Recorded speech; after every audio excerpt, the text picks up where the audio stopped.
તો આગળ એક મોટા સમાચાર સામે આવી રહ્યા છે। વલસાડથી કરોડો રૂપિયાનો દારૂ મળી આવ્યો છે। સૌથી મોટા સમાચાર સામે આવી રહ્યા છે। વલસાડની વાત કરવામાં આવે તો કરોડો રૂપિયાનો દારૂનો જથ્થાનો નાશ કરવામાં આવ્યો છે અને ભીલાવ આરટીઓ ચેકપોસ્ટ ખાતે આ કાર્યવાહી હાથ ધરવામાં આવી છે। સાથે પ્રોહિબિશન એક્ટ હેઠળ જપ્ત કરાયેલા મુદ્દા માલનો નિકાલ કરવામાં આવ્યો છે। પોલીસ અને વહીવટી અધિકારીઓની હાજરીમાં કાર્યવાહી કરવામાં આવી છે।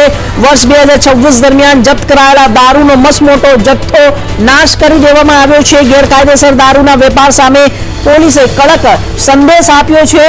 સૌથી મોટા સમાચાર વલસાડથી મળી રહ્યા છે। ભીલાડ આરટીઓ ચેકપોસ્ટ પાસે જ્યારે આ તમામ કાર્યવાહી હાથ ધરવામાં આવી રહી છે। વલસાડમાંથી કરોડો રૂપિયાના દારૂના જથ્થાનો નાશ કરવામાં આવ્યો છે। પોલીસે જ્યારે આ તમામ કાર્યવાહીને હાથ ધરીને અને અધિકારીઓની હાજરીમાં 2026 દરમિયાન જપ્ત કરાયેલા દારૂનો નાશ કરવામાં આવ્યો છે। ગેરકાયદેસર દારૂના વેપાર સામે પોલીસે કડક સંદેશ આપ્યો છે।